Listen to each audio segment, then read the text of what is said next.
C'est la première année que maintenant les enfants sont ici au Luxembourg. Alors on voulait fêter l'anniversaire. On essaye de se retrouver 2-3 fois par an pour le suivi pour tout le monde, pour le bien de tout le monde, pour le bien des enfants. Parce que c'est important qu'ils se revoient, parce qu'ils étaient presque tous dans le même orphelinat. Elle était venue le premier mois, elle ne parlait que le créole. On avait même nous des problèmes pour maintenant la comprendre. Et au fur et à mesure, elle a appris un peu à parler l'italien, le luxembourgeois et le français. Elle parle les 3 langues, voilà.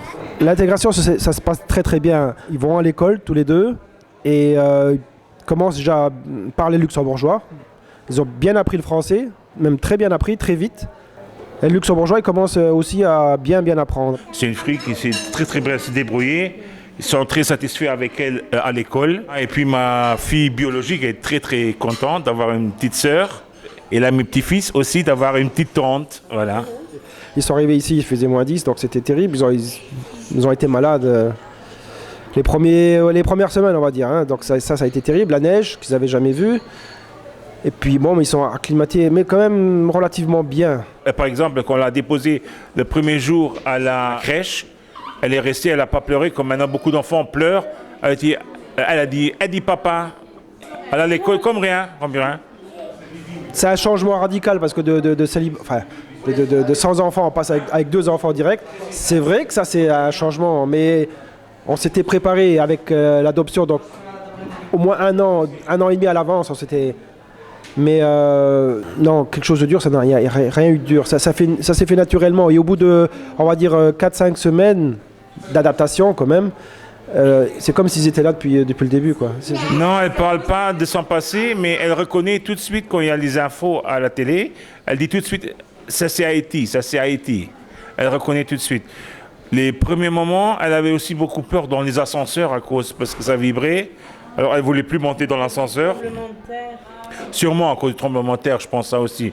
Le médecin a pensé la même chose. Hein. Là maintenant, c'est bien. Bon, pour l'instant, on garde tout ce qui est presse, tout ce qui est télévisé. On essaie de garder le maximum de choses que pour après, ils vont sûrement nous poser des questions quand ils seront à l'adolescent. Ça, c'est normal. On essaie de garder le maximum d'informations pour leur répondre au plus juste. On essaie toujours aussi de savoir ce qui s'est passé avec leurs vrais parents biologiques. Donc, on essaie d'avoir le maximum d'informations, c'est pas toujours facile. D'Haïti, la seule chose qui nous parle, c'est Molly et Joyce. Vas-y. Molly, Joyce. C'est qui sont Haïti aussi. C'est les filles de l'orphelinat qui sont occupées des Américaines. Ils en parlent beaucoup parce que 1 an et demi, ils ont vécu avec, mais sinon, ils ne parlent pas de notre chose. Même si on dit qu'on doit retourner à Haïti pour finir les papiers, finissant des papiers, ils ne veulent pas que papa et maman ils aillent à Haïti parce qu'ils ont peur pour papa et maman. On a reçu un mail comme quoi peut-être éventuellement il y aurait un juge d'Haïti qui viendrait à l'ambassade de Bruxelles, l'ambassade d'Haïti à Bruxelles, pour finaliser les papiers, pour tout le monde. On irait tous ensemble, ce qui serait une bonne chose. Aux dernières infos, elle voulait que nous, on descendrait à Haïti avec les enfants. Mais premièrement, les enfants ne peuvent pas circuler parce qu'ils n'ont qu'un visa dans le cycle de Schengen.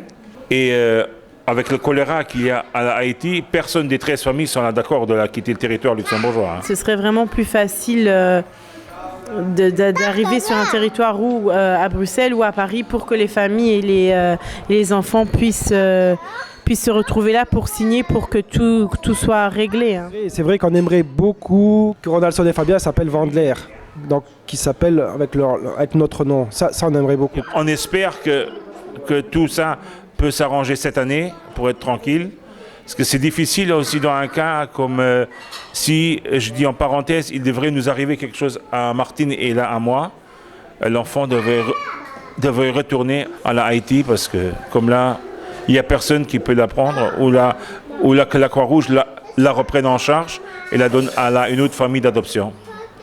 Je voudrais juste simplement dire que s'il y a encore des gens, parce que je sais qu'il y a des gens qui veulent encore adopter, eh ben, qu'ils aillent parce que c'est merveilleux.